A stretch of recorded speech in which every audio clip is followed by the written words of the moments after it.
Assalamu alaikum wa rahmatullahi wa barakatuhu. My name is Malik Abdul Aziz Ibrahim Muhammad, and on this episode I'm going to just advise the Muslim brothers and sisters on how to be consistent with the Quran. I know it is not very easy and it's a very hard task to be consistent and dedicated to the Quran, because it is very hard on its own. Because number one, it is a language you need to learn the vocabularies, the letters and everything about it, and it is not an easy task, I know. But one of the easiest things I have learned, whenever you want to be very close to the Quran, you want to dedicate your life to the Quran, you have to sacrifice a lot, your time, your energy and all.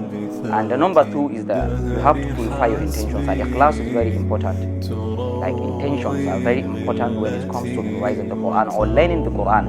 I'm not talking only about memorizing the Quran, I'm talking about learning the Quran, because nowadays you see a lot of people who doesn't know how to recite the Quran at all. You see someone has an MBSc, PhD in English, in chemistry, French and whatsoever, but doesn't know how to recite the Quran properly, not even Surah Al-Fatiha. What a shame, what a shame for a Muslim not to be able to recite Surah Al-Fatiha properly. That means you don't know how to pray, like you don't pray properly. Because Prophet ﷺ said, La salata liman lam yaqra fatihat al-kitab. So there is no prayer, or there is no valid prayer for someone who hasn't recited Fatihat al-Kitab, Surah Al-Fatiha. And not reciting the Fatiha is not only by not reciting it at all, like is also by not reciting it well. Because someone might come to recite Surah Al-Fatiha and be like, Alhamdulillahi Rabbil Alameen, Ar-Rahman Ar-Rahim, and Maliki Yawmiddin, Iyaka na'budu wa iyaka nasta'in. This aspect, this verse, Iyaka na'budu wa iyaka nasta'in, you reciting it as Iyaka na'budu wa iyaka nasta'in, you have changed the meaning totally. Like, you have changed the meaning of this verse totally. So that is lahnul jali. So sort of mistakes sometimes when they occur in the prayer, they affect the prayer. I'm not going to say you don't have your prayer is not valid at all, but when it is too much, when it is common, and I think it is going to lead to another thing. And number two is that most times people will ask you these questions: that how did you get to memorize the Quran? How did you get to learn the Quran? How did you get to perfect the recitation of the Quran? I used to say it all the time, it is consistency. Like, you have to be consistent and you have to be dedicated. Like, you should dedicate all your time and your energy, if not all, maybe 70%, because Quran is energy consuming, like, for real. Because one thing about the Quran, you might plan to start it like, I just want to start this now, I want to memorize the Quran in a year, and on the way, the first week mashallah, second week mashallah, the third week mashallah, the fourth week you break down. You don't know what is the reason, you just feel somehow lazy and you don't know what's going wrong with you. But the thing is that, yeah, things like that are very hard actually, because shaitan is always by your way, is always around you, is always around your wings and all. You always look for a way to distract you and all. What you need to do now is to create a schedule for yourself. Like, have a schedule for yourself. Like, if it is in the morning after Salatul Fajr, okay, this time is the time I want to be memorizing every day. Respect that time.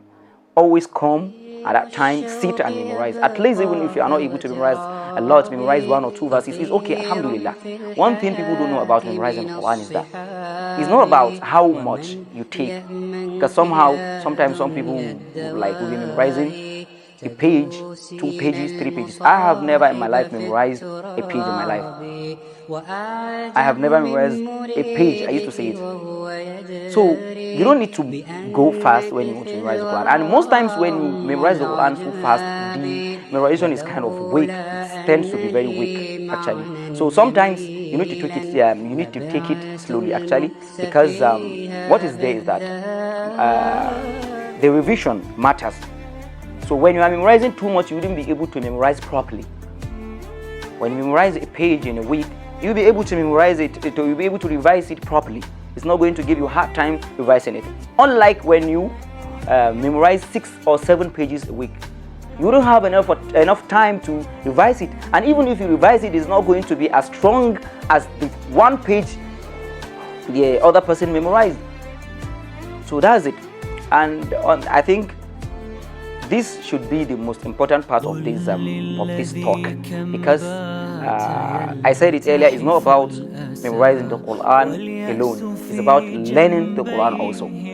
Another thing is that a lot of people have these languages like the tonations problem. When you are Hausa, you have all these tonation problem of maybe ha, maybe ho, you pronouncing it as ka. Maybe if you are Yoruba, ha, you pronouncing it as a. We have all these tonations, and the easiest way to get rid of these tonations, most times, the first thing you need to know that this is not my language. This is not my language. And each language, each tribe has some letters in Arabic. Like you have some letters that you share some letters with Arabic, so you need to differentiate to bring those letters that these letters we share these letters with Arabic, and these letters we don't share these letters with Arabic. So those letters are the letters you should focus on. So when you focus on them, master them, inshallah, it's gonna be easy with you. That's it.